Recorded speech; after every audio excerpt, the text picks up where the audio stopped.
Well, it's 9 o'clock, so let's get started.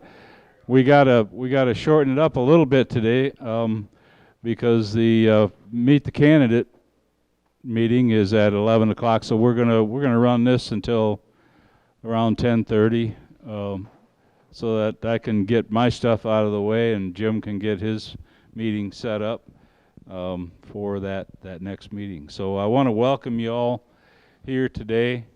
Um, it's a good day to be in this building because it's nice and cool. We have two sponsors today that are sponsoring this meeting, uh, Booth Halaski and Grievenstuck Insurance and Dick's Market. So if you have not signed up, we do drawings every week that we have these for a $5 gift certificate to the Dairy Dip, so don't forget to get in on that. And that's not one per site. That's one per spouse, so one per member, easy. And your chances right now look pretty good with the size of crowd that we have. So get in on that. But Dick's Market is another sponsor that's been with us a long time before me, I'm sure, and they've always been willing to support us. So I'm just asking that you consider supporting Dick's Market as well. So they do a good job over there. I don't have anything. If you've never been to one of these before, we kind of an open forum. Don't come with any particular agenda. So we are open to anything you want to discuss. I just want to mention that the North Shore Center, those blueprints and some renderings are on the back tables. The only thing that's really been changed on that, or added to that, since the last meeting we had, are some nighttime shots. We asked them to give us some renderings of what that building would look like at night with some lighting on the lakeside. And so there's some of those up there, so you can take a look at that. We've got a number of people at the front table here that are, most of them are board members and a couple of staff. So Kimberly Williams, our CFO, is way on the end. Wave, Kimberly. Keith Garvelink is our head of director of security, Keith. And Dennis King is on the board currently and looking to get on the board again. And Chad Ostrom is on the board currently, looking to get on the board again. Jim Huck is our secretary of the board. And Alan Carpenter. We even let people from Phase 3 come in here. So, and even from the condos. So that's Kelly Johnson. These board members have just been great people to work with. I have appreciated working with this particular board in that they don't always agree, but they always have good discussion. And when they come out of a meeting and out of a vote, it's all agreed to. This is Jenny Hager. She's our treasurer, and we're pleased to be here and represent Sandy Pines and our staff. So if you've got, oh, I'm sorry, you got Brian Elling that didn't want to sit at the table, so he's also a board member. Thanks for coming, Brian. Are there any that are running for the board other than the two that I mentioned? Yes. How would you like to say a thing or two? Okay. What?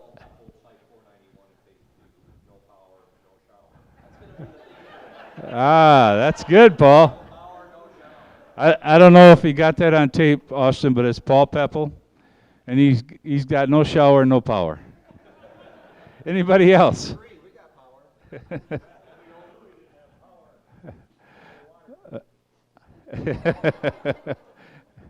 All right. Well, does anybody have any questions about what's going on or rumors you've heard? Or, of course, we never have rumors, do we? Yep.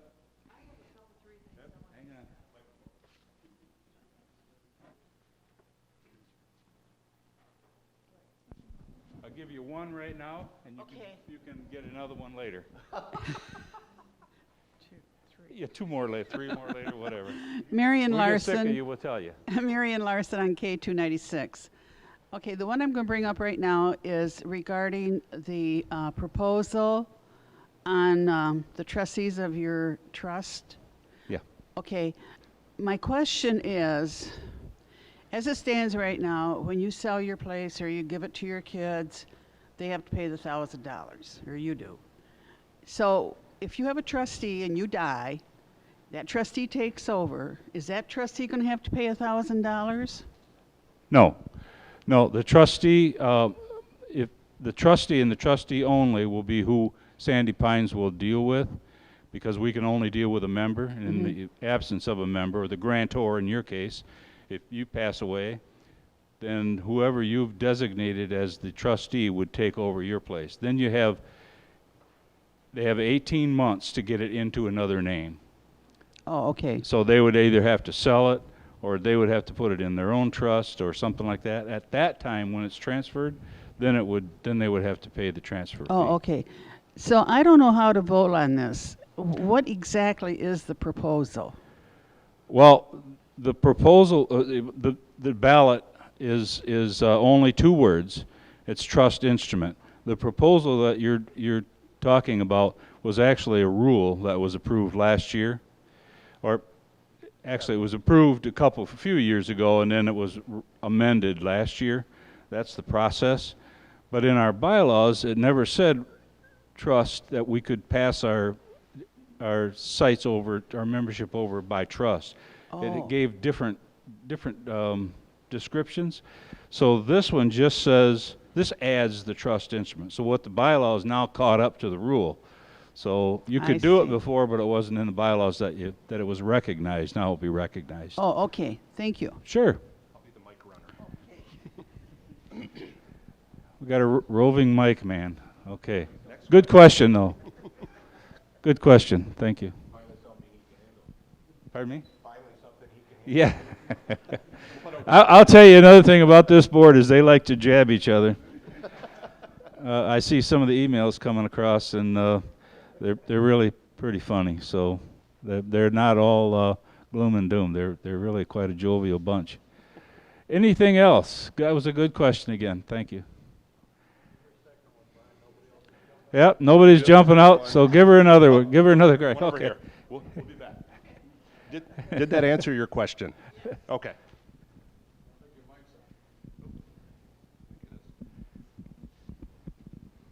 Hello, hello. Yeah, we're asking that you wait. If you have something to say, you wait for the mic, because then you'll get on tape. And evidently, there are a number of people that are watching our cable station with these meetings on it. So that's a good thing. Go ahead. Thank you. Thank you. My question is regarding signage for the storm shelters. We currently have a storm shelter in Phase 3. Do we have signs directing people or currently up? I think the requirement is to have a sign on the storm shelter. I'm not sure that there's signs directing them to it. I'd have to ask Steve. I'll find out. I'm just wondering because, you know, in a, Oh,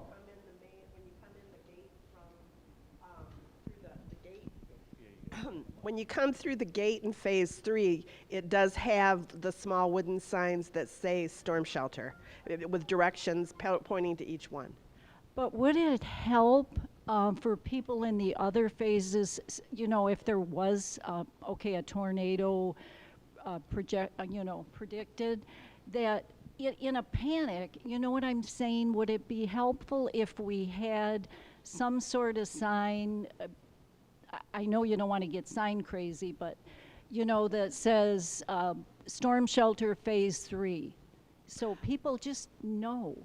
We could look at some way to communicate that, but I'm thinking of last night.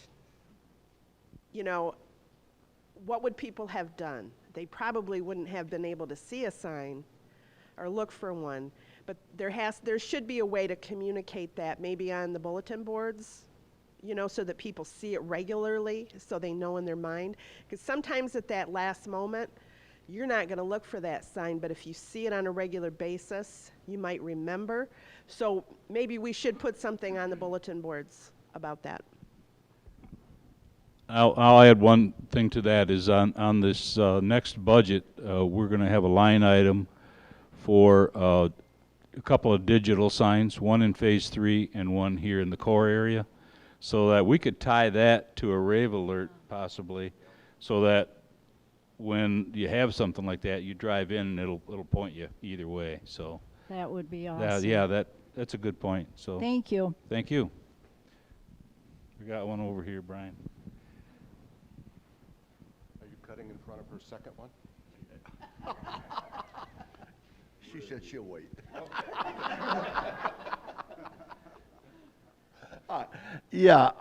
My question is, in a storm situation like we had last night, and the public is able to come in to the shelters, how do they get in through the, how do they get in the gate, especially in Phase 3 there, when there is no person there to take care of the gate, or can they just come in? Are the gates open, or what's the deal on that? We'd have a couple of different options there. Hopefully we don't encounter that. We could send personnel over there to direct people and open the gates, or we can remote the gate and just keep it open. And I think that would probably be the most common sense approach in the event of severe weather, to just open it and in addition maybe have some people there to direct them. Yeah, correct. We can remote any gate in the park. Yep. One other quick note on that. This was a little bit of this was published in the footprints, and I think given what happened last night, it's a good time to talk about it. We are trying to organize a CERT team for out here. That's Community Emergency Response Teams. We have an instructor on staff and so forth. My hope is there'd be enough interest in the park to have about 20 people, but it is a fairly significant time commitment. It's about 32 hours of in-person training, and it's about 8 hours of online training. That's definitely one of my goals. If we can't put a team together in here, then we will use the county's team. But in the event that, say last night we had some straight line winds or something come through here, and I think everybody in here knows we're very susceptible to some things in here due to the density, the types of structures that we have, fire, wind, and things like that. And perfect time to have CERT people on the ground that are trained to deal with disasters like that. And additionally, they can be used for non-emergency type things, hydration stations, traffic enforcement, and so forth. It's a FEMA program, and the training is excellent. It's a very worthwhile program. So for you folks and the folks that you interact with in the park, if there's interest in that, please have them contact me, and I will put together a list. There's grants that Scott Corbin from Emergency Management in Allegan County has already procured. So normally there's a pretty significant expense of about $500 per person in equipment and so forth, and then you have instructor pay and so forth. We probably won't incur any of those expenses. If we do, we'll look for sponsors. But Scott has a lot of grants for the equipment because there's equipment issued to every volunteer and so forth. So just thought it'd be a good time to bring it up, given what I got a call from him this morning right away asking how'd you guys do, and apparently we did fine. We have some power outages and so forth, but it's just another one of these close misses, if you will. So Thank you, Keith.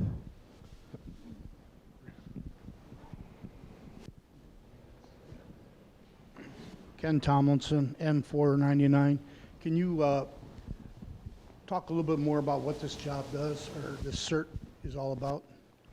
Thank So you. CERT's a FEMA program, and it originated in Mexico. Is kind of with the earthquake that happened in, I think it was Mexico City, where there was a large amount of casualties and so forth. That's the origins of the program. FEMA got involved, and the program has grown to the point where there's now CERT teams in every single state, and it's a FEMA program. The volunteers go through specific training in search and rescue, building search. There's 2 different phases of medical training, And what the whole goal of CERT is to do the most for as many people as you can in the shortest amount of time. So like when it comes to medicine and things like that, you're going very quickly from one person to another and triaging people. If you have somebody that has an issue, and this is what the folks are trained in, that can be alleviated, that's life-saving, then you're going to take the time to do that. In the event of a major disaster where you're going to have injuries that are time-consuming, like in the CPR as an example. Certain people don't do CPR because it ties up one rescuer for an inordinate amount of time. But if you guys look, if you Google either CERT or go to FEMA's website, there's a tremendous amount of information that's out there on it. Allegan does have a team in place. Scott Corbin would like to have more people on his team, and I'd love to have some people in here because we could utilize these folks for all sorts of different things, large events. It's not just for disaster stuff. If you guys remember some of the video from flooding and so forth in New Orleans with the houses that have the diagram, there's a 4-square diagram that's on the side of the house. Those were CERT teams that went through those places, and there's a specific system that's used to document their findings. When it was searched, what their findings were and so forth, so the next team that comes through can take one quick look at that sign that's on that house and say, here's the team that was here, and here's what they found, and move on to the next one. Does that answer your question, sir? Okay. Keith, are you going to recruit from the neighborhood as well? Would definitely be interested in any nearby residents that would be interested as well. I think this is what I said to Scott. Candidly, I think my issue in here might be this is a recreational community, so you folks are out here for 6 months out of the year, and you're here to recreate, and I understand that, and it is a fairly significant time commitment. Again, there's 8 hours of initial training that's online, and then from there it's about 32 hours that's typically divided up into 4-hour blocks on a bunch of different evenings. So it is a significant time commitment, and I realize that. Nonetheless, I would love to have people from inside the park because we all have a vested interest in what's good for the park. And the conversation again that I had with Mr. Corbin this morning is, to my knowledge, in 50 years of park history, we have somehow managed to avoid taking a direct hit from a major storm system, straight line winds, a tornado. There's been a bunch of close calls, but we haven't had it yet. And the comment that Scott made to me is, he said, it will happen. He said, just hope that it doesn't happen while you and I are in these positions. So Are there any age parameters? there's not, and that's a good point. CERT will find tasks for anybody, regardless of age, physical abilities. There's different jobs that everybody can do. There's documentation that needs to be completed, so it isn't something that somebody, let's say somebody has a physical limitation, that should not discourage them from their interest in CERT, because they will be accommodated and there will certainly be a role for those folks to be involved in. Okay, good, thank you. We had one over here. Nope, good, all right, one over here. I was wondering what the response time was between when the Weather Bureau sounded the severe weather alert on my radio, and it seemed like 10-15 minutes before the Sandy Pines thing appeared on my cell phone, and about 2 minutes later the winds hit. So is that normal, the 10-15 minutes to get the alert on our cell phones? Are you referring to a rave, sir? Yeah, last night. Is that when it was sent out? Yeah. And I don't know the specific time, excuse me, I don't know the specific time that it took to get the rave out from when the alert happened. I didn't look at that data, but I would say overall that probably wouldn't be unreasonable, because by the time that the weather alerts and so forth go out, then we have to trigger a rave to be sent out. But then we can also do some other things. We can activate the sirens and so forth. Yeah, correct. Allegan County would be doing that as well. Those alerts if it's weather related, those alerts come from Allegan County Emergency Services. So there could be a lag in there. I've got one question here. Is it along the same line? Okay, perfect. Yeah, I have on my phone the weather alerts, and the Sandy Pines weather alert came out within 2 minutes of the other weather alert that came on my phone. So they're very quick. Good, thank you. Thank you. Good morning, Joel Van Kalker, N257. I'm going to switch subjects here a little bit. Last year, there was discussion about a Phase 2 pool. As you guys know, this year, the pools have not closed, but they've stopped letting people in because of overcrowding. I was just wondering if we are getting any closer to that or any other outdoor type pools in the park. I can speak to the Phase 2 pool. We got prices on that this spring, so we intended to install that or have it installed this fall. The pricing came in about 4 times more than what we'd anticipated. I don't know, that's not true. Probably about 3 times more. So we looked at that, and then the reason we were looking at that were 2. One was because we do have a lack of pool space. 2 is for safety, because we have kids going across to Phase 3 to have swimming lessons. Well, the kids going across for swimming lessons are not the only people crossing, so we prioritized the pool to come later, and then now we're working on either a tunnel or a bridge going over 26, because it's gotten so much busier, and there we have a real danger zone, and Sandy Pines has been informed that we are not to put anybody on that road to direct traffic. So if there is an accident while we're doing that, or we have a representative doing that, that would be a liability on Sandy Pines. So it's really incumbent upon us to find a way across that busy street and not have to have people on it. So we had Feenstra, who's been doing civil work, civil engineering here since the place started. He's done some surveying over there, and we're waiting on his recommendations. We've had a couple of contractors and our staff that are working on it. So once we know which is the most economical and yet safe, there's pluses, and there appears to be pluses and minuses in either option. If you go over top, you got the issue of you had to be high enough so that it doesn't get hit, and you go underneath, and you have a high water table, and you have blind spots, so you're going to need security camera down there. You're going to need electric down there. So we don't know where that's going to fall in yet, but I hope that we have a plan. In fact, I just spoke to Randy Feenstra yesterday. I'd like to see a plan this fall that we can move forward on that. Then what about the pool? So Phase 2 has been set back a bit, but I think that would be a natural place to have a pool, probably about the size, and they're never big enough, but I mean they're probably about the size of the Phase 3 pool. We're limited there a little bit because of those are mostly, where you see bare ground, mainly it's a drain field. So but that would be, somebody just asked me that the other day, when do you think we're going to get that?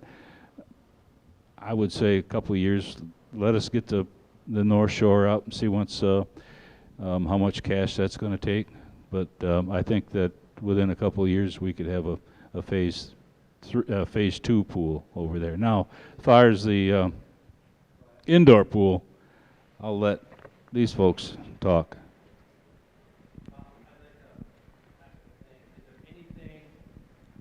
Is there anything else that we can do to maybe speed up that timetable for that outdoor pool? Because like I said, I mean, the overcrowding, I mean, each progressing year, it's getting a little bit worse and a little bit worse, I don't know exactly what it's due to. Maybe it's due to that there's more family type people moving in, or people are just spending more time here with their kids. But every year you see it just getting a little more crowded and a little more crowded.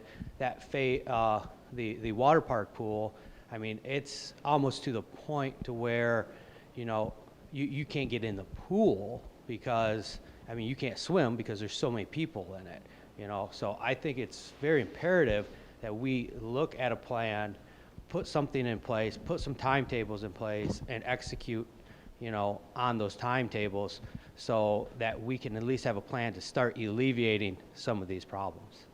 Thank you. Yeah,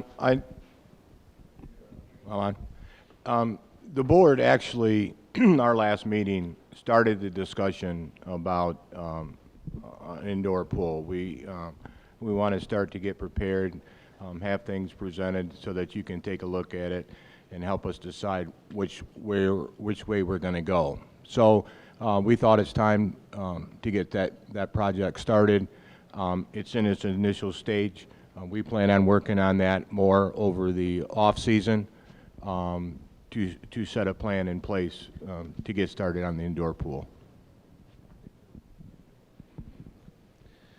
Also, there's some people now, they're starting to form a small group that want the pool and are going to start, I guess you'd say, campaigning for one and talking to their neighbors and everything.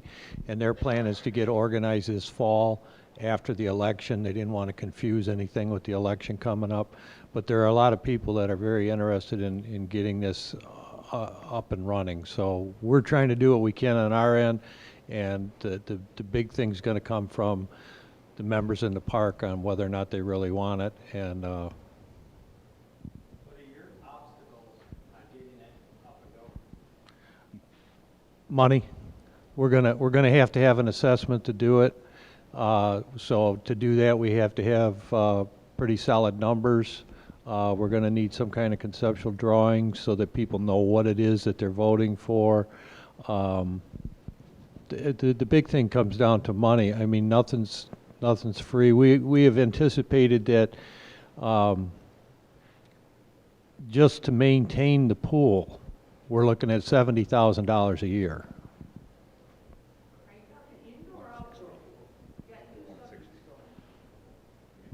I just gave the board some estimated numbers this week, and what he's referring to there is an indoor pool. So, yeah. Yep, that's good. That's right. That's right. A few years ago, when we were discussing the capital fund, was it in that partially to replace the indoor pool? That was not, it was, if you recall, it was on there. It was. But on the first one, and Right. that failed, so then it went on the second one, and it failed again. The first time we went around for the capital campaign, it was included in the 10-year. The second time around was a separate issue, and it failed both times. Okay, And the last survey we took, which was the year prior to that, which would have been 2016, only 40% of the people that took the survey were interested in an indoor pool. So I think that what the board will be working on is another survey, probably a more detailed survey, will give us a little better data, because we have, like, I think you're right, Joel. I think we have more families in the park that really it's an amenity that I'd like to see come back, and but we want to make sure that A, it can be affordable, and B, that it's a facility that the majority of the members would use. So I think we need to do some more, or the board will do some more in the off-season. That's what they're talking about, is putting some numbers together, hiring an engineering firm to give us some plans, because what they've already got, if you look on the plans in the back, are a phase after the North Shore Center is built. There's a phase for a indoor pool next to it. So they're planning on it, but I think that you know, if we waited a period of time, if I was gonna be here, I think that you could wait 4 or 5 years and be able to pay for it. But if you want it sooner than that, then we'll take an assessment. And we'll take an operational assessment as well. So there'll be 2 assessments that will have to pass a ballot. And that was the information that I passed on to these folks this past week, so. So when will that type of information be available to us so we can make a decision on whether we're going to be willing to go that route or not? My understanding is that they will be working on it throughout the off season, and you'll probably see a survey sometime during the off season. That'll be part of the research that they're doing, grabbing some data, and then I would think that if they're going to bring a proposal for an indoor pool ballot, it'll have to be presented and approved by the board to bring that ballot by June of next year. To do it, to get it on the ballot for next year, it's got to be done by the board meeting at June. So it would have to be communicated early on, like in April. So do you know who is heading up this committee group of people that's campaigning for this pool?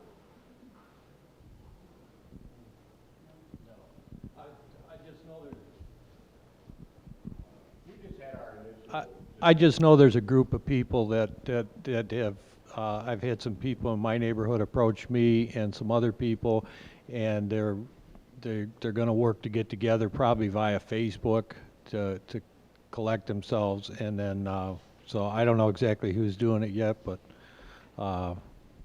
something will be put out there when they start it, because their goal is going to be to inform the whole park of what it'll be and what it'll do.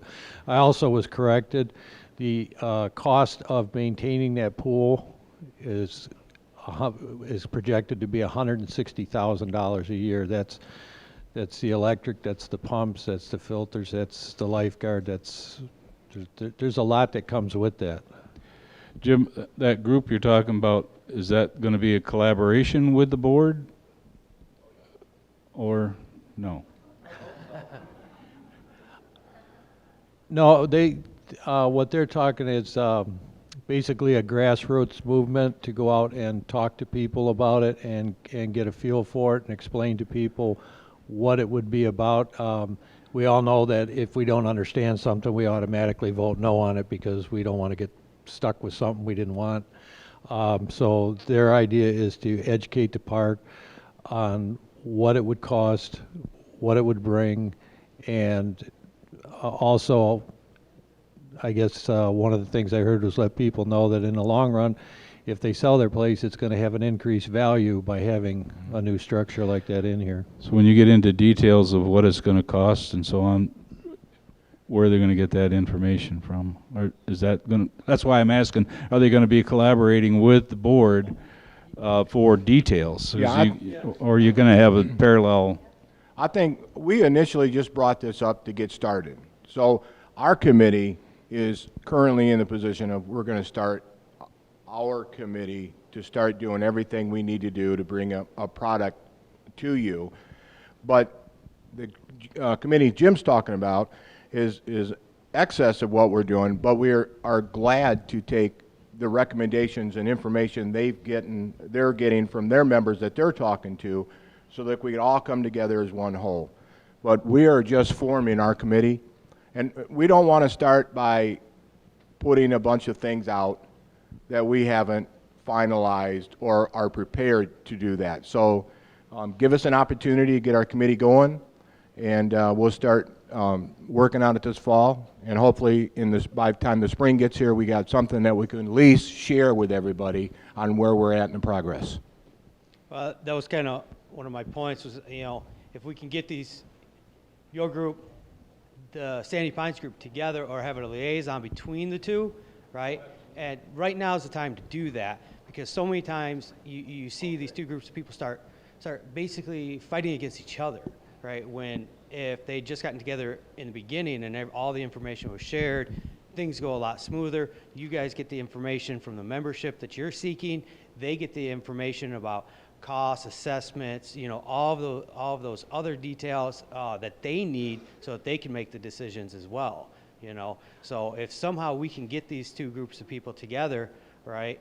Your committee, that group of people talking, early on, like soon, right? I think things will go so much smoother, and people will be much happier with the end results. We had that same exact conversation amongst us. That's what our plan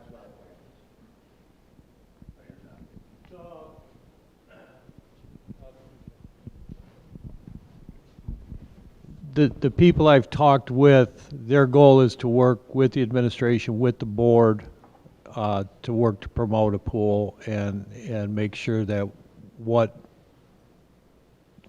comes out of committee is what the people want. So that relationship is, even though they don't have their group formed yet, so to say, the idea of that is already on both sides, that it would have to be a team effort to put out the right information and for them to be able to go out and have that information and know what they're talking about and bring us feedback on if people want different things. So.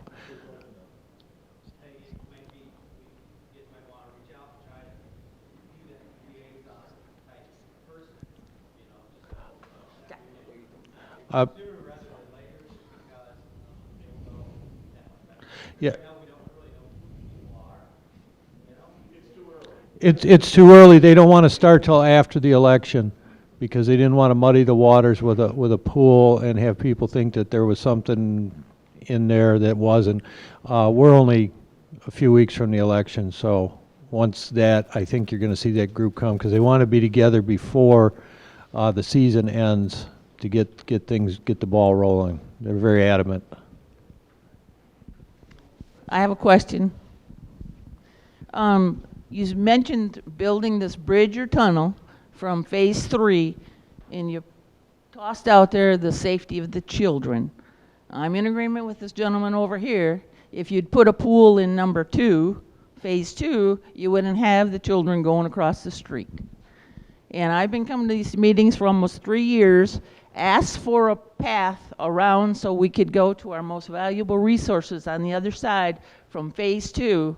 Had never heard about a tunnel or a bridge going to 3 until this spring. Where's the priority in these requests for the members? How are we supposed to get from 2 to all these amenities that are going to be on the other side of the park? It's a good point, and you're exactly right. We have had long range looking at a path to go all the way around, so you don't have to do all the way to 6 or 3 and then come all the way back around. Right now, the way it stands is that it's been researched only initially with the road commission, because they have to be a part of that, and the water obstructions that we have to get from 3 to 2.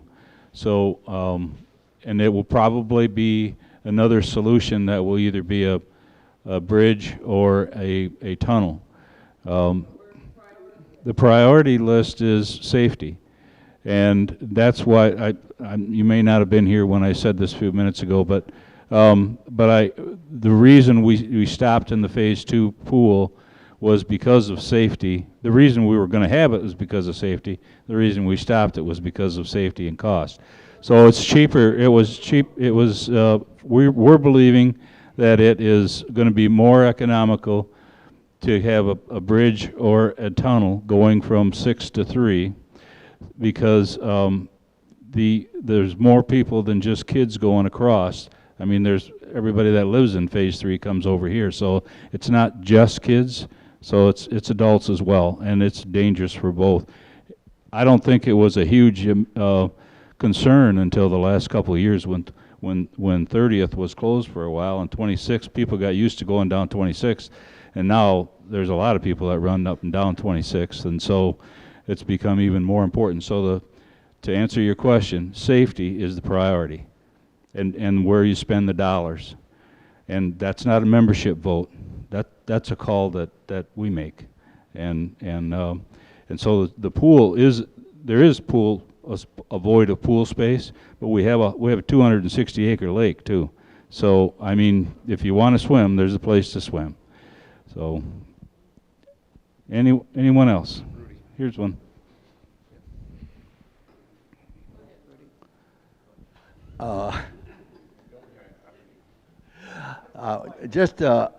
Mr. Huck mentioned it costs $168,000 to run a pool. I agree, that is normal expenses. To run our water park probably costs close to $300,000 a year. That is just, why you mentioned $168,000 to run a pool. It costs money to run a pool. It costs money to run the water park. Now, my question has got altogether different. I just recently lost my wife. Now, I am a member. Now, can I get somebody else's associate to become a member with me? Or can I? I know I can't get my own associate, and I can't get my own relative, but can I pick up somebody else's?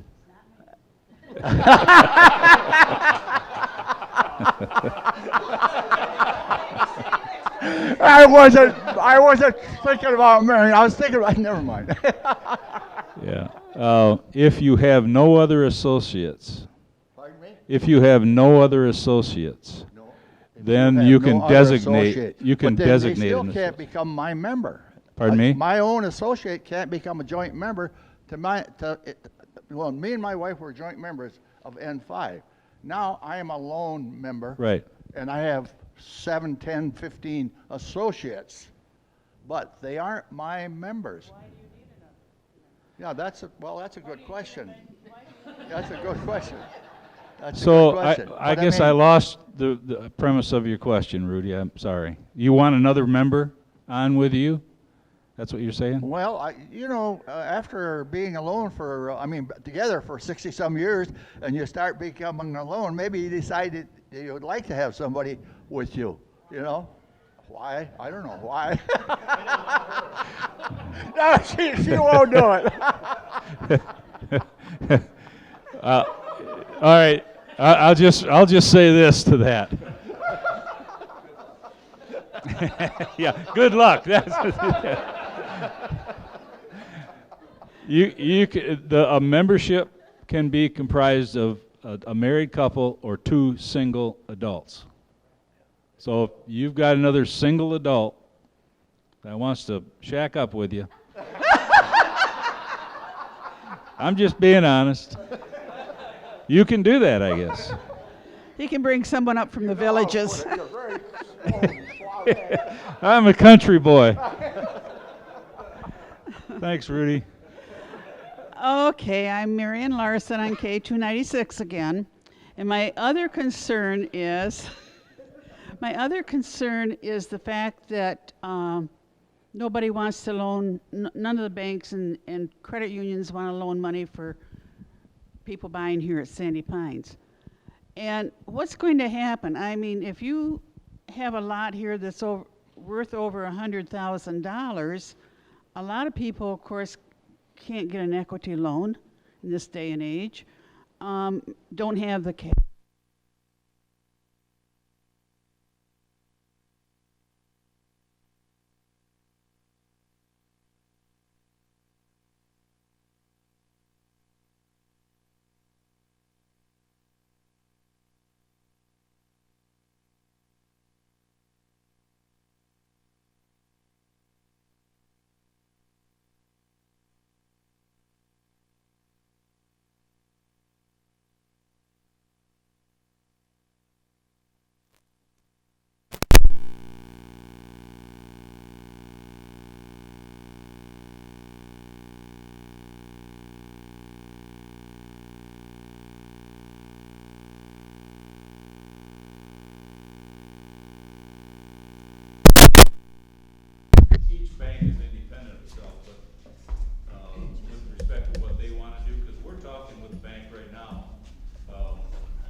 indebtedness is pretty well covered.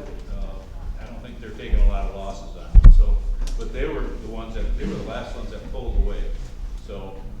My other part of that question is, if you were to sell on a land contract, the person buying your place, can they use the place before they have it paid for? And because, can they become a member when they're buying on a land contract? Yeah, we've got, well, I'm gonna answer based on what my experience has been. There are some currently that are members that are buying on a land contract. Whether you have the stomach to do a land contract or not, that's up to you as the owner, but, there are some, yes. There used to be, Sandy Pines, would also take loans on it.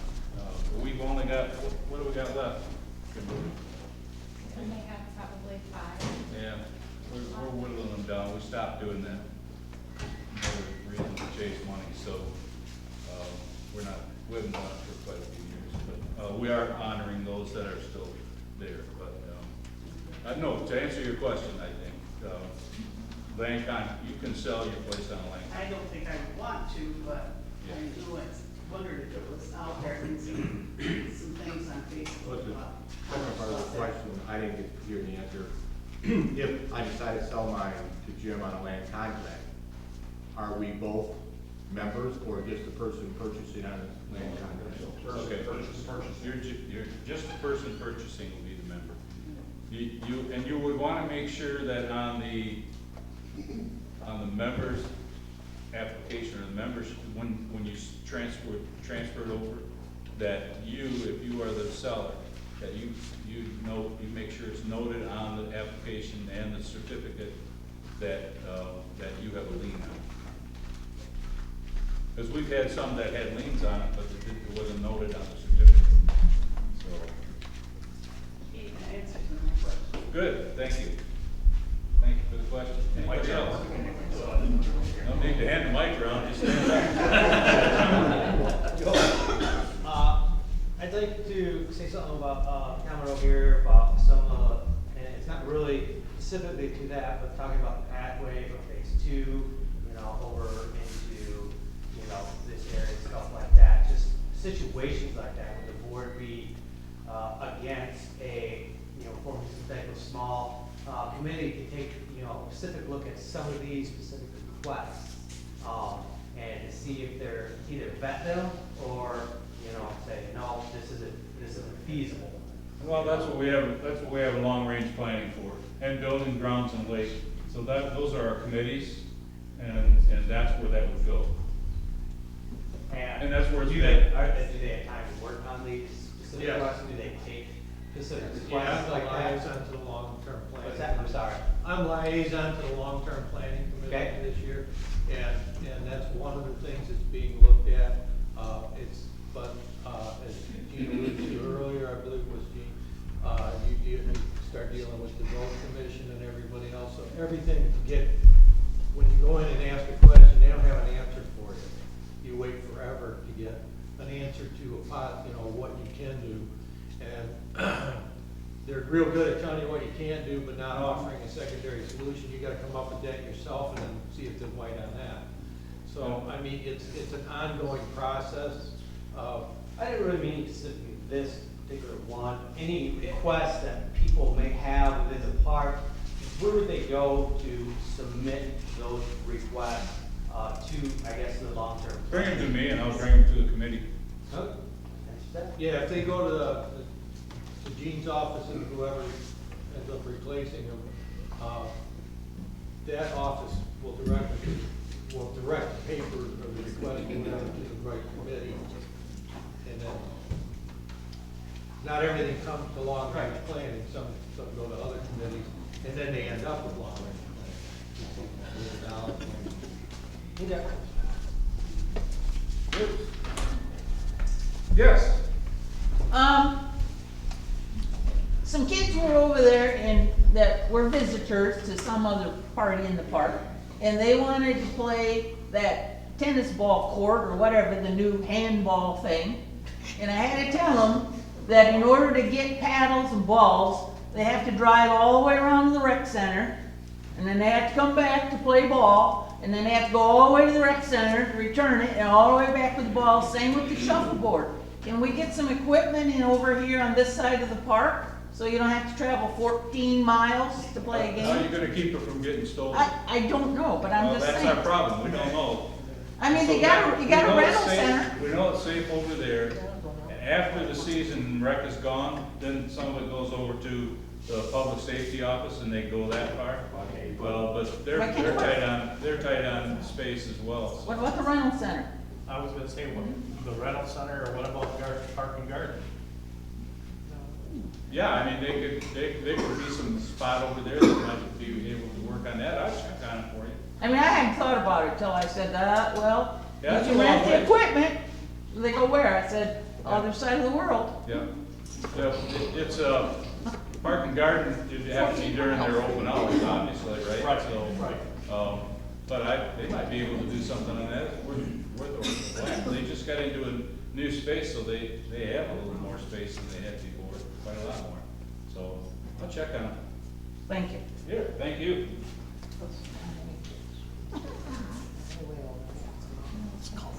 I have one more question I already asked, but I thought maybe the answer would give you a chance to say this again.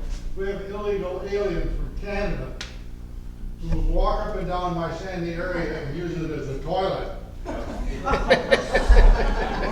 They're called geese. And I'm all for a border wall to keep them out.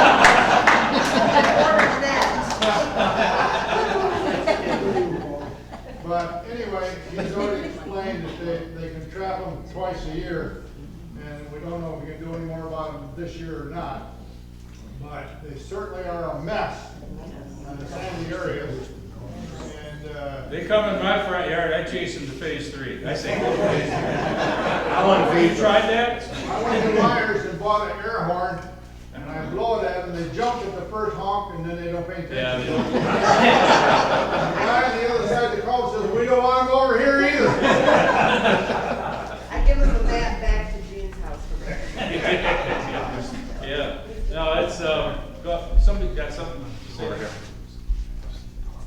What I told this gentleman before the meeting, and the history with the geese out here for this year, is last year, we had record numbers.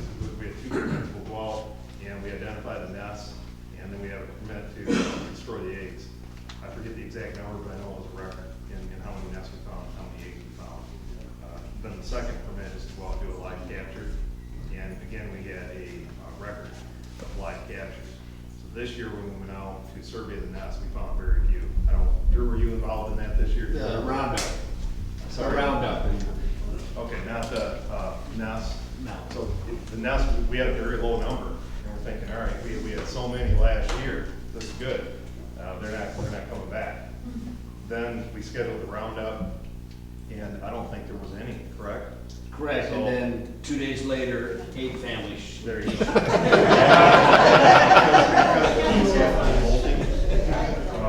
When there's a live capture that's done, there's a limited time window, and without checking the date, maybe Gene can speak to this, I would say we're probably past that date.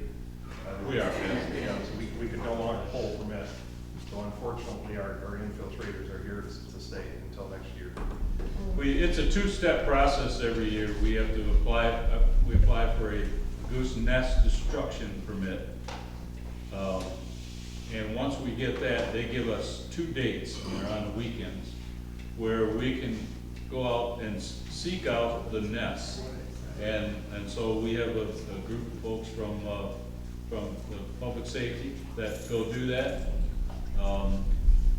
They find a nest and they poke each egg with a prop, kind of like a nail, and that takes care of that. Because if you remove the eggs, then they'll just lay another egg. So they poke the eggs, and then once you get past that date, then we have a certain date by which we have to send our results in of how many eggs and how many nests that were destroyed. And then, we applied for another permit for the goose roundup. And that has to be done, like he said, while the geese are still molting. And this year, there was a mix-up on the dates, where the person that does this for us is West Michigan Goose Control. They gave us the date and the wrong day. So when we were here ready to do what we need to do to help them, they didn't show up, and they showed up the next day, and we weren't ready to help them. So I contacted the person that is in charge of that, and was told that it would cost another $500 for her mistake, for her to come back. You know that I'm Dutch, right? So, that didn't sound so good to me. We had somewhat of a discussion, but we'll be getting another goose roundup person next year. So anyway, we do have some that probably could have been captured, yes. But that's the reason. We could give the SBA some target practice with their new pistol. Yeah, I'm all for that. Quick follow-up to your question earlier, sir. I think I maybe misunderstood the time from when National Weather Service kicked out the alert. Kimberly showed me the actual numbers on there. Was it 1 to 2 minutes, I believe, Kimberly, before the automatic alert went out after My phone NWS was issued posted at it? 1:48, and it was sent through St. Pine's, my phone at 1:50. Okay, so 2 minutes in. Yeah, and that's what my phone says, because I'm on both alerts, and my phone's in the same thing. 2 minutes, and that, I think that's a pretty quick response. Yeah. There was an alert that went out earlier than that though, but it was Ottawa County, because that came Oh, across okay. my TV. That's what woke me up and made me go out and pull down the umbrellas. No, Rich over there. Oh, who's next? Right here. She's over here. Right here in front. Oh. Yep. Go ahead. As far as the geese go, in May, the mom and dad and all the babies went by our house, and they looked so cute. But we told them to come over to your lot. But I wasn't here the first couple minutes, so maybe you answered this question, but do you have any idea when the power might come back on? Or what's actually causing the trouble? Were trees down, transformers, what? Yeah, there was, from my conversation with Mr. Corbin this morning, there's significant damage in the county. So he's a busy man this morning, and I think he called me and anticipating that we would have the same scenario out here. We don't. My understanding, and I've got a full report, is we have some limbs down. No major damage or anything that we found so far. As far as the power being restored, I don't think we have a good estimate on that unless something's happened since we started the meeting. The power going down in here, or having probably not a good sign. On TV, they said it could be days for some people. Now, I just pulled up the outage map, and it says 12:30 p.m. today. But that might not be all the individual little outages too. So, we could be hopeful. And that could be off like 18, 25 hours. Are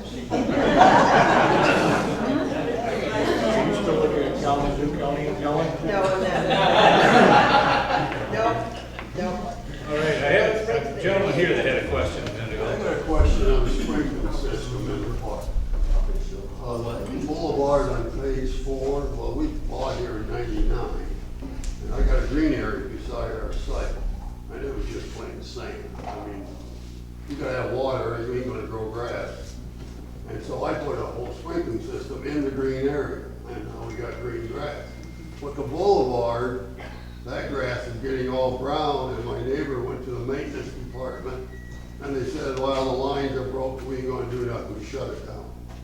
Well, we talked about the beautification of our park. Is that gonna be fixed, or is it? you just- I'm not aware that it was broken, so, Well, that's what I've never seen sprinkling in there, to be honest with you. Yeah, they're sprinkling in there, that was green, they mow it. I'll ask Ben about it. Who did you talk to? This Neil, my neighbor, he put the system in. Labor, he did all the labor for it. In that, so it's In where's the it being boulevard? fed from? Pardon? Where was the water coming from? Neil has got a building behind his trailer and the box is in his bucket, inside his building. So, Turn it on.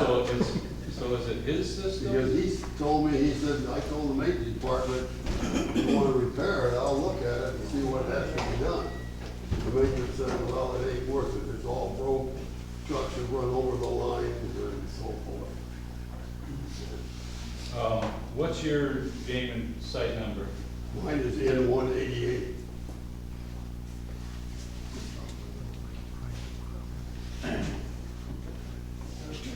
I mean, you drive into the park and you see there's all these trees and. And the sprinkling system originates on a site, you're saying, Neil, is that Yeah, your name? he's across the road from me, I can't remember. You know what his site number 150, is? so. Okay, well, I'll talk to Ben, Okay. and he might come visit you, and you can take him around and see what it is exactly you're talking about. But as far as I know, there may have been sprinkling there that was done by a member, but as far as I know, the park has never owned any system in there yet, so if it's not a park system, with that, I can see where they probably wouldn't jump on that, but anyway, we'll check it out a little closer. Thank you.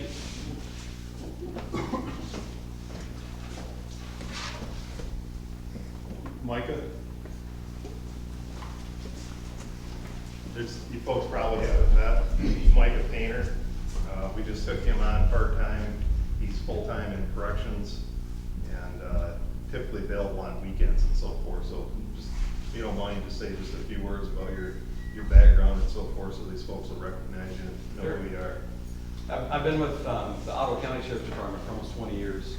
I started out in corrections, did that for about 10 years, and then the last 9 or 10 years I've been a court officer.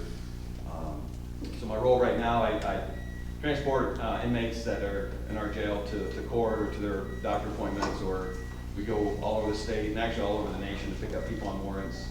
So that's a little bit of what I do. I just started about a month ago here, so everything's been positive so far, and looking forward to meeting more of you. Thank you. Thanks, Mike. If you've not been here since the beginning, I gotta do a little ad here, or I want to. Today, the sponsors for this meeting are Booth, Alaska, Grievance Stuff, Insurance out of the door, and Dick's Market out of the door. So we just want to say thank you to them.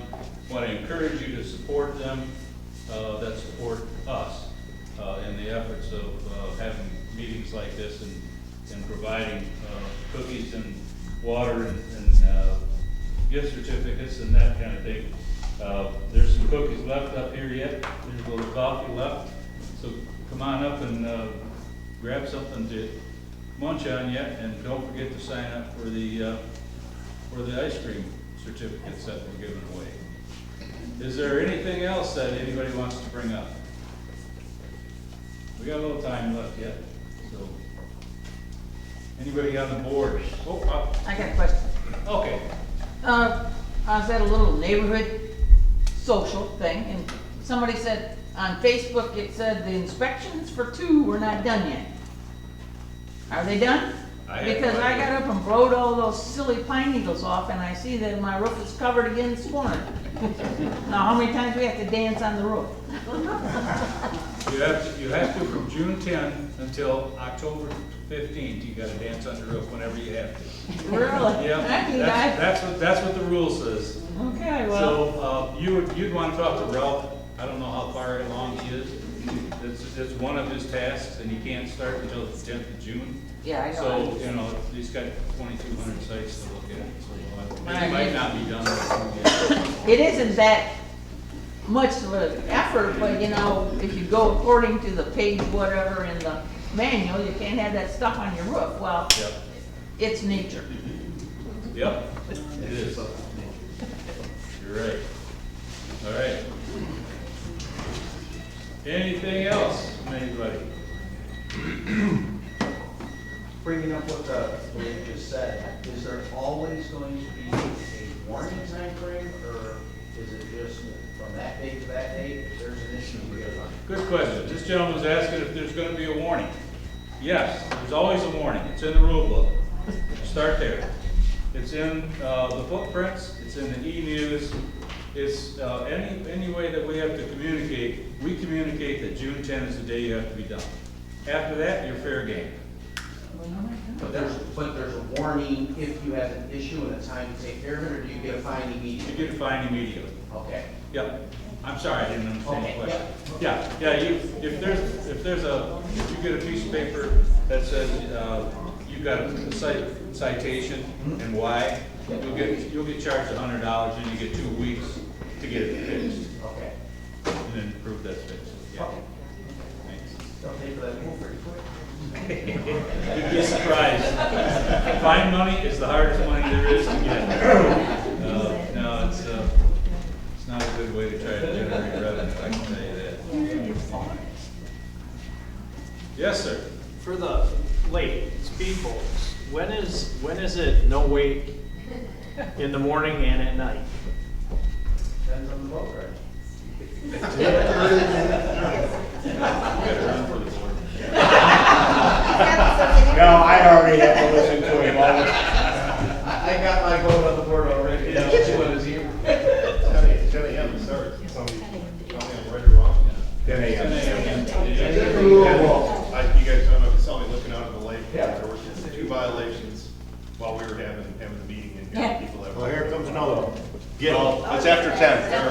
They're good to go now. Let's all run out there and say. There was one before 9, he was just lying. No, go get that one, that's my neighbor. I was the guy testing this boat, and I think he wanted to. just asking members. I've been out right by Ruby. I've been out fishing at 8 o'clock in the morning and had boats just fly through the lake. If people see that, bring it to our attention. We will follow. Yeah, last night I looked at one, and that one here at 8:45. His staff does use the camera system too, and I know times after 8:30, maybe at 9:30, people have been out, and his staff has come from the office into the boat and brought them up to date on the crew. Another issue we've had come up on the lake recently is folks are complaining about noise levels. You'll see something in the upcoming footprints about that. And what that article basically says is if you operate a watercraft on Lake Monterey, you're ready to break the state of Michigan rules, the U.S. Coast Guard rules. So it doesn't refer specifically to noise, but that is part of those rules. And the state of Michigan standard, the state of Michigan is a non-muffled state. So the standard is 95 decibels measured 3 feet from the stern of the vessel while the engine is at idle, or 75 decibels measured from the shore while the vessel's on the plane. And the specific boats that we're getting complaints on, we will do compliance checks on those. Our staff does have a decibel meter, so we will be taking readings, and I would agree that there's a couple out there that probably are not going to be standard. How are you going to do that? We have a decibel meter. I get that, but how are you going to get out there to take those readings? How do you go to the guy's site, knock on the door? That'll be part of the Marine Patrol. While they're out there, if they see or hear a boat that sounds like it might not meet the standard, they'll stop that boat, do a safety inspection on it, and part of that inspection will be to see if they're in compliance with sound rules. There was somebody over here, I think, that raised their hand. Yes. Go ahead. Ladies first. I just have a question. My neighbor told me that she had gone down to the laundromat, and it was the one over by the water park. She said she went in there and she was waiting, she put some laundry in, she was trying to help some young man do some laundry. There were no machines available. The end result was some lady came in and started putting her stuff in washers that had red tags on them. Apparently that means they're broke.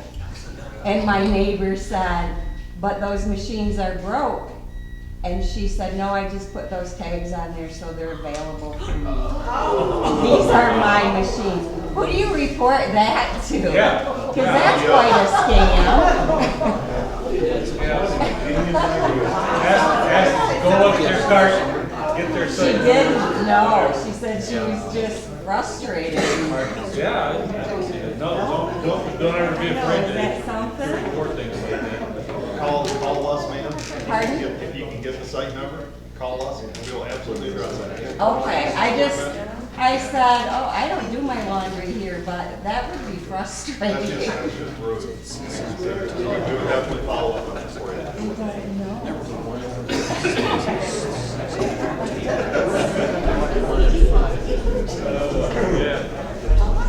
Yes, sir. Speaking of like curfew or rules on the lake and time charts and stuff like that, is there anything about construction that goes on all day long, all night long? I mean, is there a time frame that, we're all out here to enjoy our property and stuff like that, but at 9 o'clock at night, we still need to hear skill saws and. 11 o'clock is, it? yes, look in the rule book. Okay.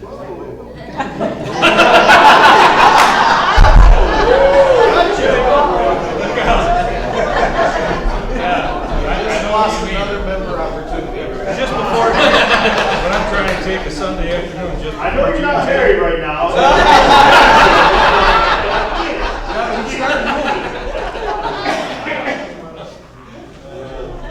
It's all good. Anybody else? Hey, we've had more laughs already this morning.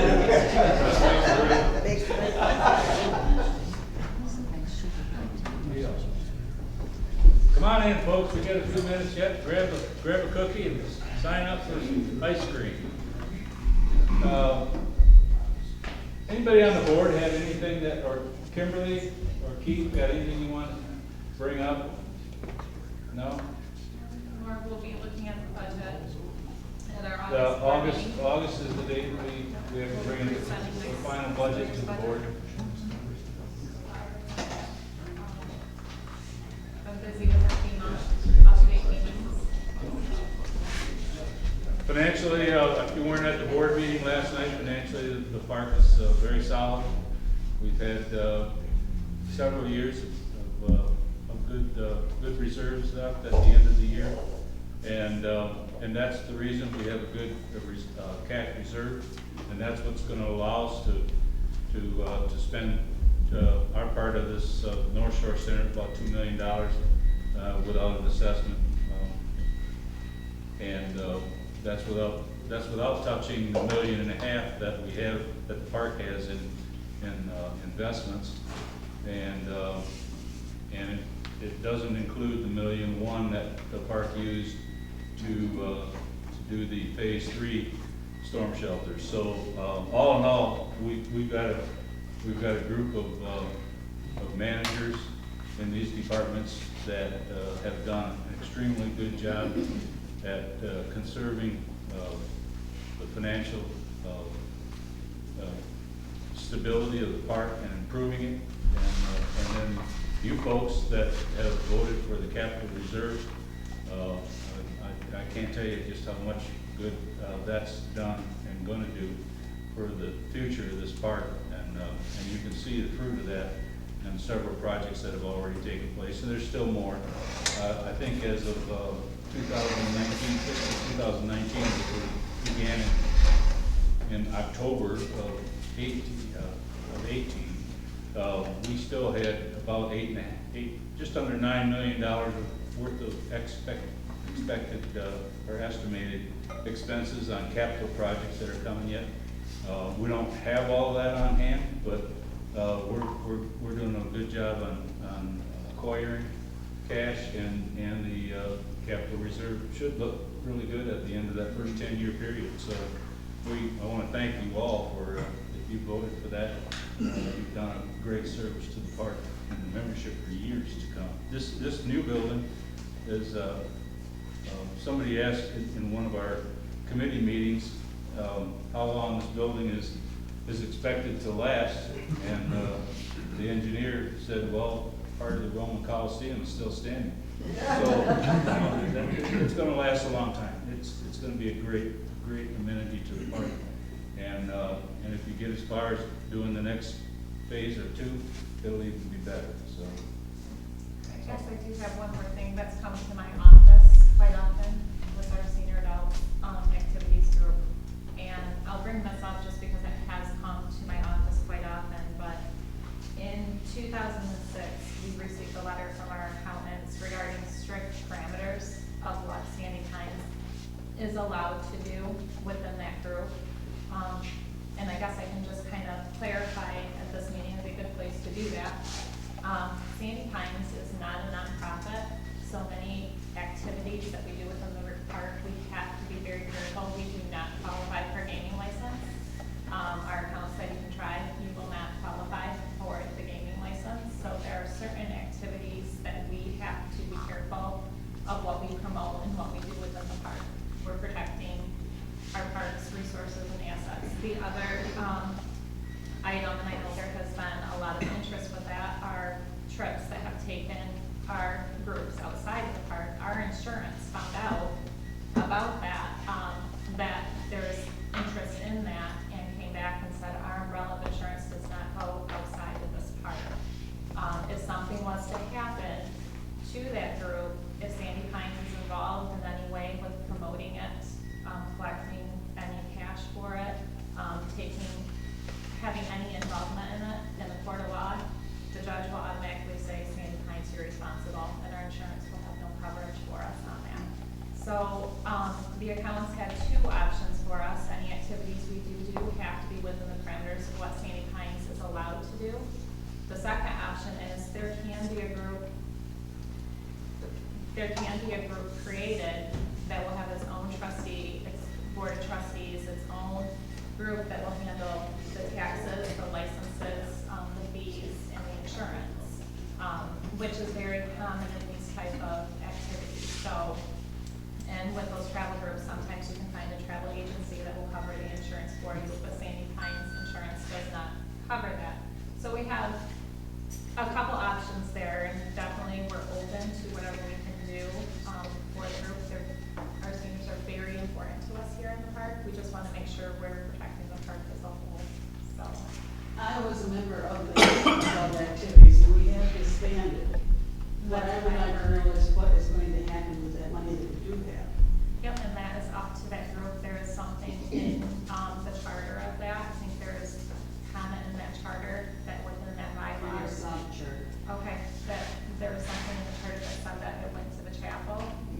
That was actually part of the original bylaws, is that if the group ever disbanded, it would go to the chapel. Does it So have to go to the chapel? We were saving that money That put would be- towards Yeah. a so-called kitchen here, which wasn't really gonna be a kitchen, but make it conducive to potlucks.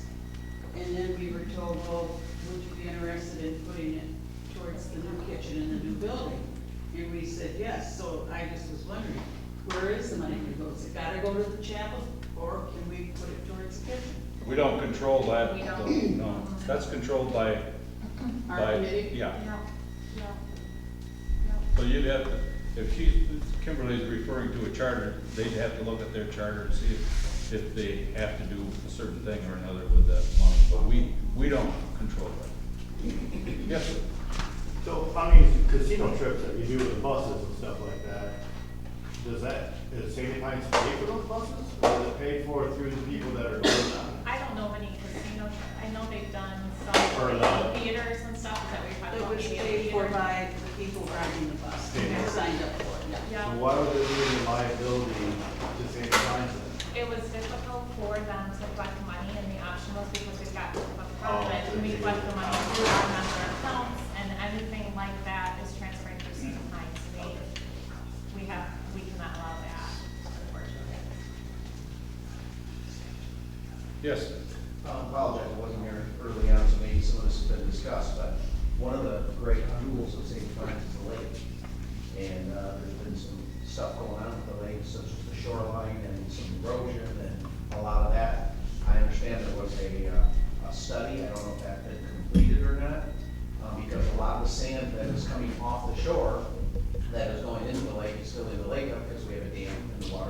top. So the lake is getting a little bit shallower in some spots and getting wider, which means more evaporation, which means more pumping. Has there been any talk or anything about the shore erosion and what it's gonna do? Because technically, the membership owns all of the shore, not anybody's individual lot. Yeah, the park owns all the shore. Correct. All shore, and it's all green area. Yep. So, yes, you got a few questions in there. One is, yes, we contracted with another company, Restorative Services out of Grand Haven, that's coming in to do a study of the lake itself. We had it done about 5 years ago, and there was no fill happening for it. In the Sailboat Cove was the biggest concern at that time, and the channel going out to phase 3. And there they found less than 3 inches of fill that was taking place in those two. So they said you don't have to worry about it. That was from the original drawings to the depth they had when they did the survey, and then they poked down into to see how far it goes down in sediment. So we want to have that done again to see if there's any additional sediment that's happening, is what you're saying. As far as erosion is concerned, it's a Great Lakes problem. It's not just a Sandy Pines problem. Correct, So, yes.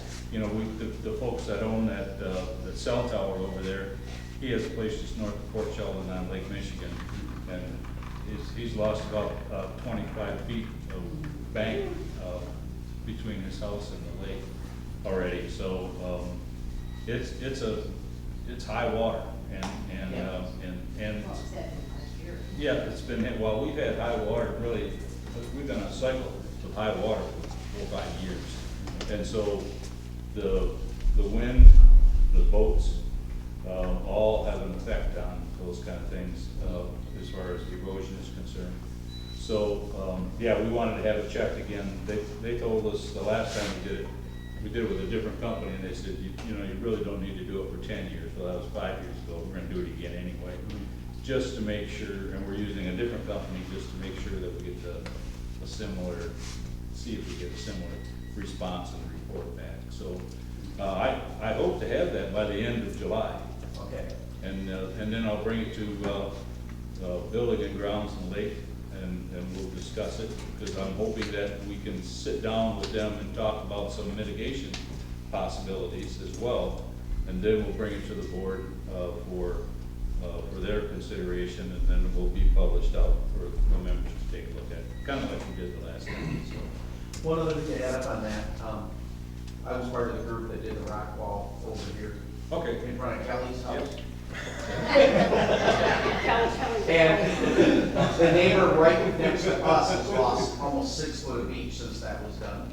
Really? Oh, yes. Yeah. Yeah, I'll send you some pictures. No, I believe He's you. lost a ton. It's well known that Yes. you better tell your neighbor you should have jumped on board. But it's well known when you have a seawall, Yeah. the people adjacent to you are going to experience an accentuated, yes. Well, when I pulled the permit from the DEQ, the reason they allowed it, it was what was called a small modification, was because we did the boulders. Yes. The boulders actually break that up. That's why they wouldn't allow a vertical wall of any sort, because that's what magnifies it downrange. Okay. So what magnified it for us was the person that was able to put the round wall up there. That magnified it for us. So us, by putting rocks in, have increased the bass fishing. Don't come over there. The bass fishing is amazing. We're catching them all hours of the day now, the big ones. So, but the minnows are on it. But the challenge is that a lot of people have shown up and said, hey, can you do this for us? We've done it. Somebody on Facebook said they put it in, we're told they had to put it out. Maybe you can put it not only on Facebook, but maybe in the footprints. They have to have a DEQ permit, or there's gonna be some major fines. Absolutely, yeah. Well, I know who you're talking about that put it in there, and it was non-approved material, first of all. Correct. And yes, DEQ was called in on it, and they had to remove it all. Yeah. That was a lot of work. It's only worse than doing it once, it's doing it twice, right? Are we maintaining the lake level, trying to maintain the lake level? The last 5 years, the lake level has been maintained about a foot or a foot and a half below the spill. Yeah. Before that, I've seen that 4 foot down. Yeah, you're right. You're right. Uh, Yeah, we, The months are coming. The pumps are pumping now. And so Sandy Pines is trying to maintain that lake level within 1.5 foot or 2 foot of the wherever. Yeah, you can't pump enough in to make it come up at this point. Yeah. But we're trying to maintain it, you're right, but there's not, we probably have 1 million gallons a day coming off just in, boat splash. So it's a difficult task to even keep up with it. So you'll see it come down depending on, if the weather stays like this, it'll come down significantly. But I think just in this last week, Ben gave me an aerial view of 1999. I think it was October of 1999. The water was down 5 feet. Can you imagine 5 feet now? You can walk to the island. Yeah, you can walk to the island. From Yeah, yeah. Were you here then? I've been here since 71, yeah. He is a charter. Rudy dug the lake. A flat shovel. Thanks, Rudy. All right. Anything else from anybody? I really want to thank you all for coming. It was enjoyable. I always enjoy it. Folks were a good crowd. So. Do we have anyone, any people who applied for your job? Nobody wants my job. Yes, they have. Don's not here. No, you're on that committee. Yeah, the executive board has interviewed several people already. Oh, okay. We have a few more to. Jenny and Jim, Rick Day, and Don. They're all running for that job? No, no. Not a chance. Absolutely not. That's what I keep hearing. Absolutely not. But yeah, I think the goal. We did do our best to try and get Gene to stay, and he just walked around. Absolutely not. No, I believe that the goal is September 1 to make a choice. Is that? Yes. That's our goal. Yep. Yeah, to have a.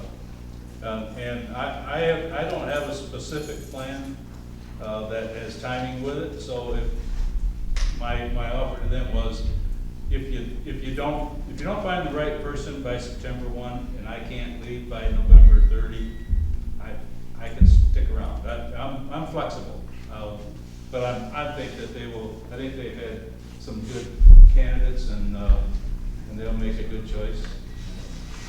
Yep, our next step is we're expecting to maybe have a couple more interviews. And shortly after that, we'd like to choose a few and have the entire board interview them.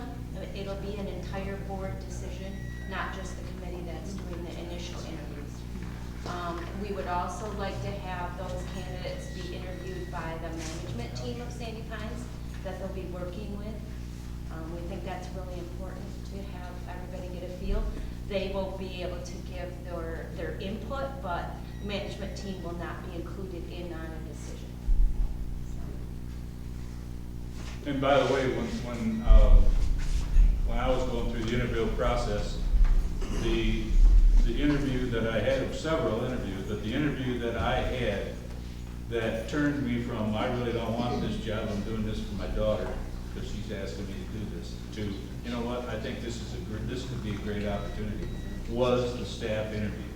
That's what turned me. And they mean a lot. So I'm glad that this committee and board are including the staff in the interview process. Big deal.